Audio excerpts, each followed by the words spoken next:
So yes hello बच्चों, कैसे हो? सब बढ़िया?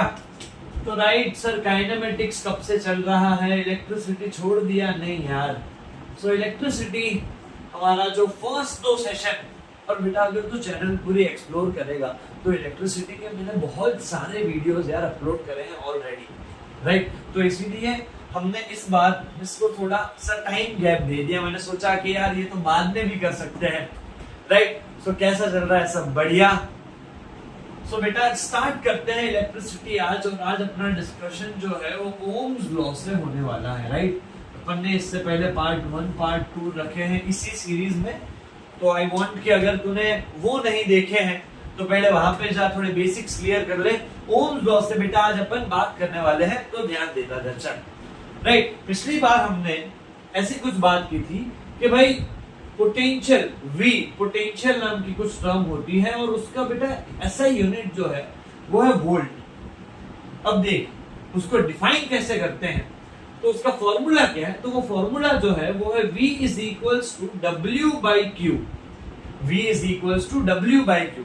यहाँ पे V is equals to W by Q अगर तेरे को समझाओ, ये सब सारी की सारी बातें अपने लास्ट लेसन में हो चुकी है, बट जस्ट एक क्विक ओवरव्यू लेते हैं कि अगर एक चार्ज को, राइट, देखिए अपना एक वायर है, एक सिलेंड्रिकल वायर है। हमने क्या किया कि यहाँ पे अपने पास एक बैटरी है, ध्यान से समझता जाए। तो बैटरी को कनेक्ट कर दिया और एक साइड इलेक्ट्रॉन का जो कंसंट्रेशन है वो थोड़ा सा कम है, एक साइड इलेक्ट्रॉन का जो कंसंट्रेशन है वो बहुत ज्यादा है। होगा क्या यहाँ पे? दैट ये जो चार्जेस है, बिकॉज चार्जेस तो बैलेंस करने, राइट? तो चार्जेस, इलेक्ट्रॉन जो वो यहाँ से बेटा, यहाँ से ऐसे कंटिन्यूअसली फ्लो करके इधर पहुंच जाएंगे, पर इधर यहां से फिर इस साइड पहुंचाने के लिए कुछ वर्क करना पड़ेगा। सर ये फटाफटी में क्या बोल गया, कुछ समझ नहीं आया यार, ध्यान से देखता जा। चल मैं क्या बात कर रहा हूं? हम बात कर रहे हैं VV which is known as potential, है ना? पोटेंशियल या फिर इलेक्ट्रिक पोटेंशियल या फिर क्या बोल रहे हो सर? तो देख, मैंने एक कंडक्टर लिया, कंडक्टर में दोनों साइड बेटा पोटेंशियल का डिफरेंस है। मतलब क्या है? तो एक साइड मैंने इलेक्ट्रॉन की मात्रा बहुत कम रखी है और दूसरी साइड ज्यादा इलेक्ट्रॉन्स रखे, इसीलिए बार बार बोल रहा हूँ, लास्ट वीडियो एक बार देख के इलेक्ट्रिसिटी का। तो हो गया क्या इसमें कि जब ये दोनों साइड्स को एक कंडक्टर से कनेक्ट कर दिया, पिछली बार वीडियो में मैंने सीधा वायर रखा था, इस बार देख एक सोर्स भी रखा है, बैटरी भी रखी है। तो होगा क्या? यहां से चार्जेस इजीली फ्लो करके इधर चले जाएंगे क्योंकि ये चार्जेस बैलेंस होने हैं। पर जब चार्ज इधर पहुंचे तो हमें क्या करना है? करंट तो देख, करंट यही होता है बेटा, this is what exactly which is happening, जिसको बोलते हैं कि अपन फ्लो ऑफ इलेक्ट्रॉन्स। देख यहाँ इलेक्ट्रॉन जा रहे हैं, पर हमें करंट मेंटेन करना पड़ेगा ना यार, क्योंकि एक बार चार्जेस यहां से यहां चले गए, यहां और यहां सेम इलेक्ट्रॉन का नंबर हो गया, तो हम बोल सकते हैं कि दोनों साइड पोटेंशियल सेम हो गया।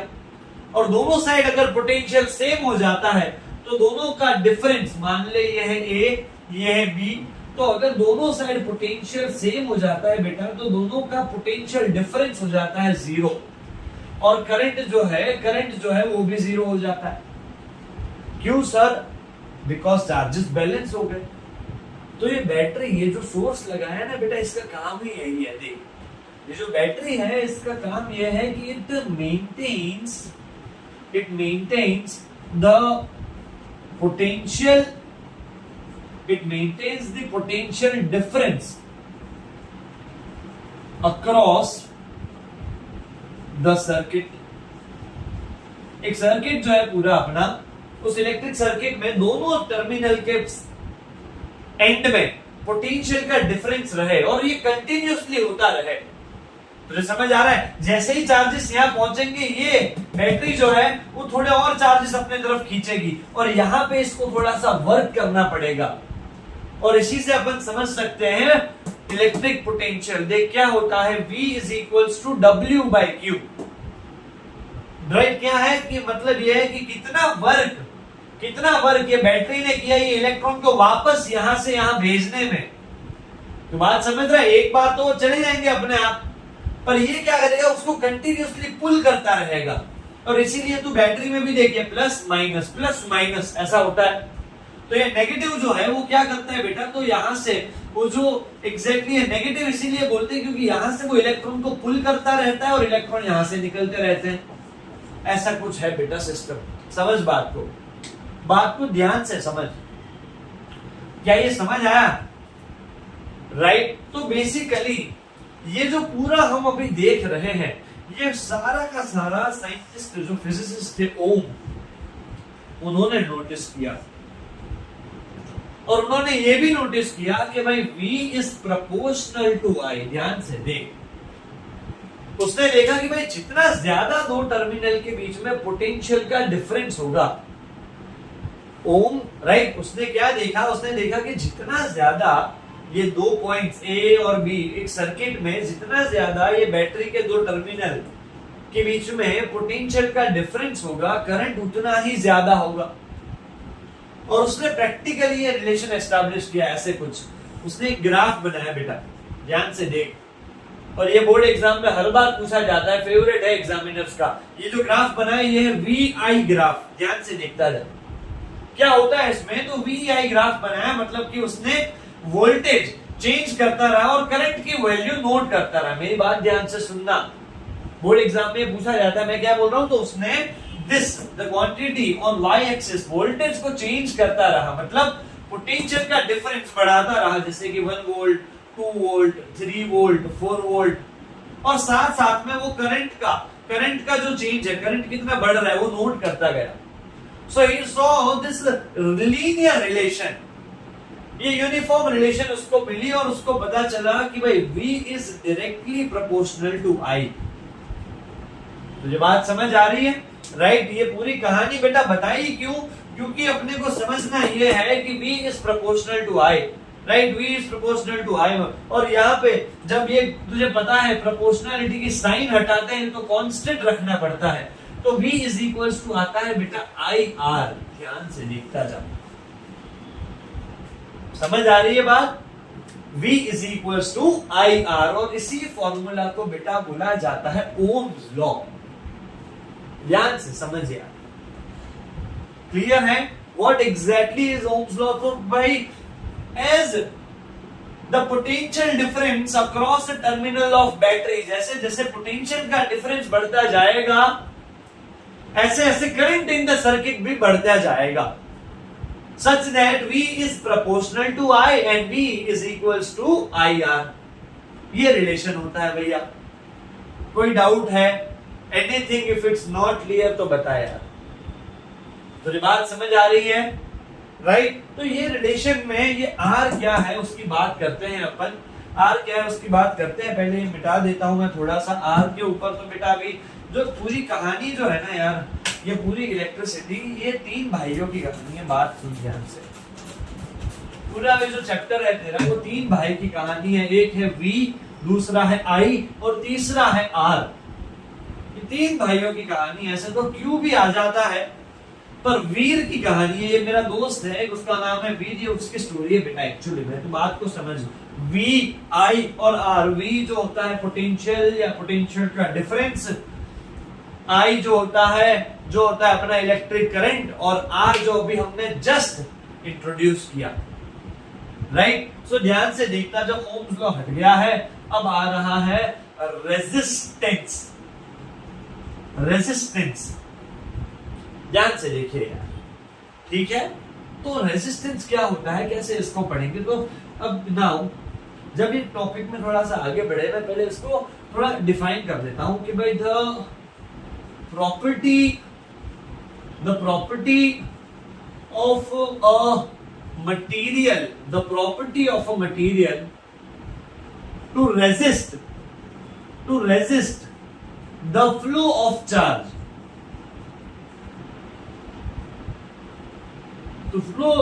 charge, ठीक है, is called, ध्यान से देखना मुन्ना, ये ना रेजिस्टेंस और रेजिस्टर के बीच में नहीं हो पा रही, समझ नहीं आती चीजें। The property of every matter to resist the flow of charge. अब बेटा क्या होता है कि तूने ये अर्लियर स्टैंडर्ड में पढ़ा है बड़े सिंपल तरीके से यार, कि सर कुछ ऐसे डिवाइसेस होते हैं जिसको अपन बोलते हैं कंडक्टर्स। ध्यान से देखता जा, मैं बहुत अलग अप्रोच से सीधे तरीके से तुझे पढ़ाऊंगा। कुछ कुछ डिवाइसेस को या कुछ कुछ मटेरियल्स को हम बोलते हैं कंडक्टर्स, फिर कुछ कुछ को हम बोलते हैं इंसुलेटर्स। ध्यान से देखता है, बहुत सिंपल चीज पढ़ेंगे आज। और तीसरे जो होते हैं बेटा, जिसको अपन बोलते हैं सेमी मेटल्स या सेमी कंडक्टर्स, राइट। अब ये जो है ना, ये तीन को अपन जब 10th स्टैंडर्ड में तू ये टॉपिक पढ़ रहा है तो बहुत अच्छे से समझा सकता हूं मैं तुझे। कंडक्टर्स का मतलब ये है कि बेटा जब ये कोई भी एक वायर में ना, तू ध्यान से देख, ये मैंने वायर को वापस रखा है इधर। बेटा क्या होता है कि इलेक्ट्रॉन, एक क्वेश्चन है चैप्टर में, शुरुआत में फर्स्ट एक्सरसाइज में ही एक क्वेश्चन है। और क्वेश्चन क्या है? वो क्वेश्चन तुझे आइडिया देने के लिए है। यहां देख, ऐसा कुछ क्वेश्चन है कि भाई कैलकुलेट करो, राइट, कैलकुलेट करो। क्या कैलकुलेट करें सर? तो क्या भाई नंबर ऑफ इलेक्ट्रॉन, ध्यान से देखता जा, कैलकुलेट कर लो number of electron in 1 coulomb of charge. ध्यान से देख, अब एक फॉर्मूला है बेटा कि Q is equal to NE। अब 1 कूलम चार्ज दिया, ये Q की जगह 1 इज इक्वल टू N, और यहाँ E की जगह आएगा E, जो होता है स्मॉलेस्ट चार्ज है ना, अपनी बात हो चुकी है। और यहाँ जो तेरा आंसर आएगा वो बनेगा 6.25 इंटू 10⁻20 के रेस में 20 या 22 बनेगा। और तू बात समझ, एक कूलम भी जब चार्ज होता है, चार्ज का सबसे स्मॉलेस्ट यूनिट मैंने बात की ना, क्या होता है? कूलम। 1 कूलम चार्ज बेटा, जब 1 कूलम चार्ज जाता है बेटा, तो उसमें तो नंबर ऑफ इलेक्ट्रॉन्स देख कितने आ रहे हैं, 6.25 इंटू 10⁻20, मतलब 625 से 0 0 0 0 लगाते जाओ सर। तो फिजिकली समझ रहे हैं। और ये वायर जो अपने होते हैं बेटा, ये वायर में एक्चुअली में 10 से 12 कूलम का चार्ज जाएगा, तो बात समझ। और ये बहुत मिनिमल बात है, वायर की थिकनेस इतनी भी नहीं होती, वो तुझे पता है सर, कोई कोई वायर की होती है। तो बेटा उस उतने वायर में से जब इतने इलेक्ट्रॉन जैसे एक साथ जाएंगे, ध्यान से देख। और मैं तुझे ये भी बता दूं कि ये इलेक्ट्रॉन ऐसे स्ट्रेट नहीं जाते यार, इसके पास ये भी वेव नेचर फॉलो करता है, जैसे साउंड करता है। पर अभी मैं वो राज नहीं खोलना चाहता, अगर मैंने उसके बारे में बात कर दी तो फिर यहाँ पे फिर दंगे हो जाने वाले हैं। तो 10th स्टैंडर्ड में ऐसा नहीं कंसीडर करते, हम सिर्फ डीसी करंट पढ़ रहे हैं। तो बात समझ कि यार जब इतने सारे इलेक्ट्रॉन्स एक साथ अलग अलग डायरेक्शन में ऐसे अलाइन होते हैं शुरुआत में, तो और जब हम यहाँ पे ऐसे एक बैटरी कनेक्ट कर दे, पहले शुरुआत में जब अपन ने कुछ कनेक्ट नहीं किया तो सारे इलेक्ट्रॉन ऐसे रैंडम डायरेक्शंस में अलाइन होते हैं। ध्यान से देखता जा। और जैसे ही हम बैटरी कनेक्ट करते हैं तो ये सारे के सारे इलेक्ट्रॉन्स खुद को एक डायरेक्शन में अलाइन करते हैं, और सारे के सारे इलेक्ट्रॉन अपनी, जैसे बात हुई है कि एक साइड से दूसरी साइड भागना स्टार्ट करते हैं। अब इतना सा वायर है और करोड़ों से भी ज्यादा इलेक्ट्रॉन एक साथ निकल रहे हैं मुन्ना वहां से, राइट सर। क्या हो रहा है? अबे एक साथ जब इतने सारे इलेक्ट्रॉन्स पास होते हैं बेटा, वो जब पास होते हैं वो हीट जनरेट करते हैं, राइट। वो जब पास होते हैं तो बेसिकली उनका एक पर्टिकुलर नेचर है टू क्रिएट सम स्पार्क। उनके पास भी कुछ एनर्जी है और बहुत हाई वेलोसिटी होती है।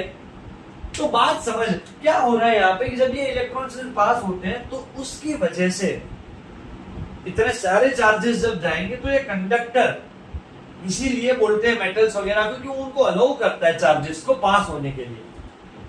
अब कंडक्टर में जब पास होंगे बेटा, तो हर मटेरियल की प्रॉपर्टी है कि वो कुछ, बिकॉज ऑफ कि मेटल्स में फ्री इलेक्ट्रॉन्स तो होते हैं भैया, पर फिर भी मेटल खुद ये इतना जो चेंज आ रहा है उसके अंदर, उसको रोकने की ट्राई करेगा। तो जो मटेरियल की प्रॉपर्टी है, the property of a material to resist the flow of charge. जैसे अगर इंसुलेटर में तो यहाँ पे बैटरी कनेक्ट कर देगा बेटा, इंसुलेटर में अगर तो यहाँ बैटरी कनेक्ट कर देगा बेटा, तो उसके पास तो फ्री इलेक्ट्रॉन्स ही नहीं है। बात समझ रहा है? तुमको बात समझ आ रही है? उसके पास तो फ्री इलेक्ट्रॉन्स है ही नहीं। जैसे क्लोरीन हो गया, फ्लोरीन हो गया, नॉन मेटल्स तो जा रहे हैं, तुझे पता है। तो यहाँ होता है कि इसको अपन ऐसे बोल सकते हैं कि this have a very high resistance, इनका होता है बहुत लो रेजिस्टेंस। रेजिस्टेंस का मतलब है हर एक ऑब्जेक्ट की प्रॉपर्टी जिससे वो चार्जेस को थोड़ा सा रोक दे, चार्ज के फ्लो को थोड़ा सा रोक दे, समझ रहा है? जो एक आइडियल स्पीड होती है उतनी स्पीड से चार्जेस ना जा पाए, क्योंकि वो मटेरियल की प्रॉपर्टी होती है कि वो कितना उसको रोक सकता है। There is some property, hindrance. आई बात समझ आई? वो हिंड्रेंस को बेटा बोला जाता है रेजिस्टेंस। क्लियर है? और ये जो डिवाइस ये रेजिस्टेंस प्रोवाइड करता है बेटा, उस डिवाइस को बेटा अपन बोलते हैं resistor. Right? Every electric electronic device is a resistor बेटा। ये पंखा रेजिस्टर है, लाइट रेजिस्टर है, फोन रेजिस्टर है। कोई ऐसा आइडियल डिवाइस नहीं है जो ऐसे सीधा जाने दे।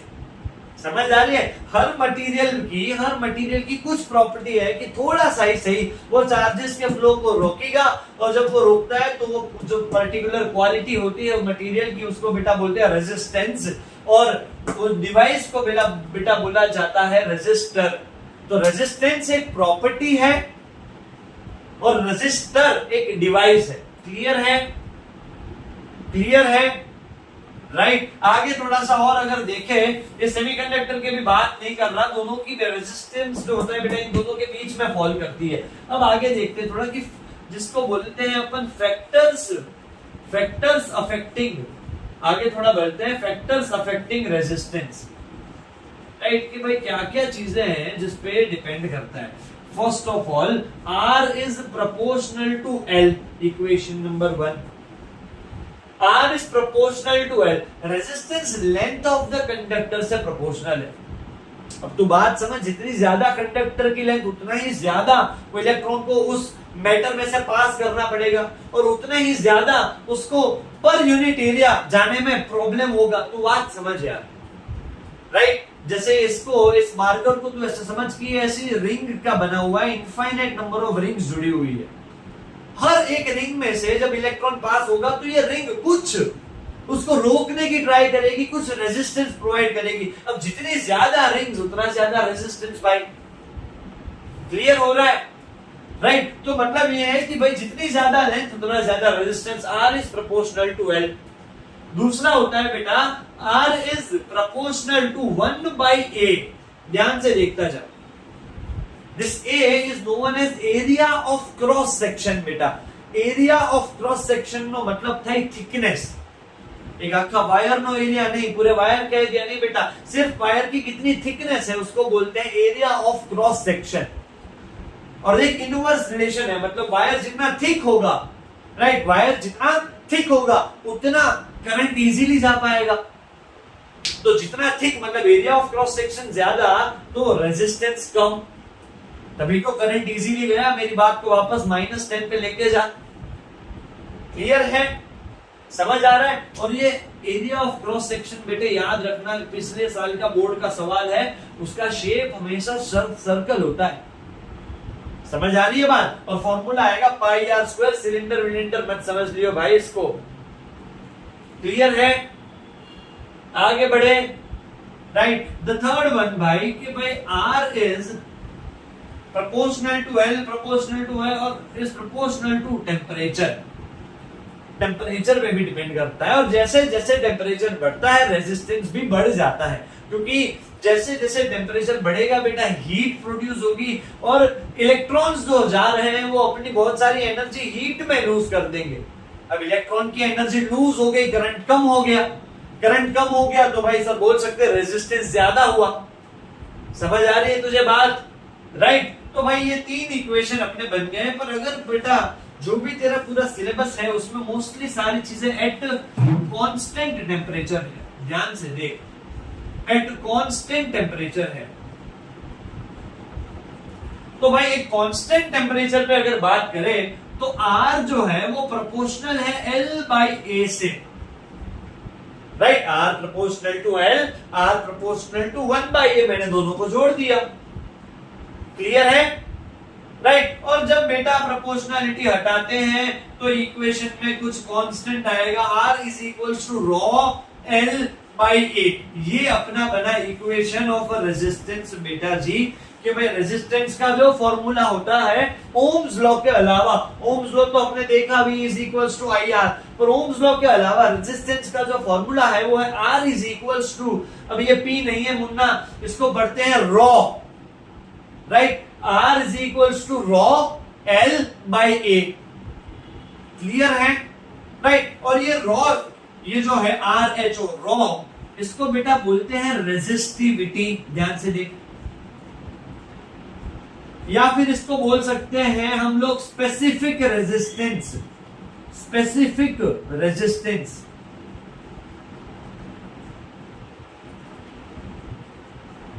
राइट। तो यहां पे ये जो रॉ होता है बेटा, raw is a constant over here, और इसका यूनिट बेटा तो ध्यान से देख क्या होगा, तो इसका यूनिट जो होता है बेटा वो होता है ओम मीटर। अपना जो रेजिस्टेंस है, रेजिस्टेंस का यूनिट बेटा होता है ओम, और इसका तो यहाँ यूनिट अगर बनाएगा कि आर ए बाई एल, ऐसा कुछ फॉर्मूला बनेगा रॉ का, R A by L, R का यूनिट होता है ओम, राइट। एरिया का मीटर स्क्वायर और लेंथ का मीटर, तो एक एक कट गया तो आएगा ओम मीटर। क्लियर है? राइट। और रेजिस्टिविटी जो है बेटा, रेजिस्टिविटी वो फिक्स होती है मटेरियल्स की।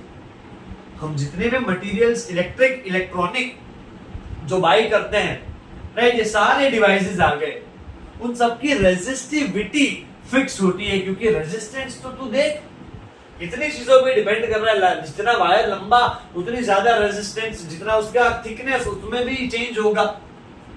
समझ आ रहा है? तो अपने जो भी मटेरियल रहते हैं वो मटेरियल में बेटा रेजिस्टिविटी ऑलवेज इज फिक्स्ड, और इसीलिए उसको स्पेसिफिक रेजिस्टेंस भी कहा जाता है। और स्पेसिफिक रेजिस्टेंस जो है वो सिर्फ और सिर्फ, ये रॉ जो है वो सिर्फ और सिर्फ बेटा temperature and nature of material पे ही डिपेंड करता है बेटा।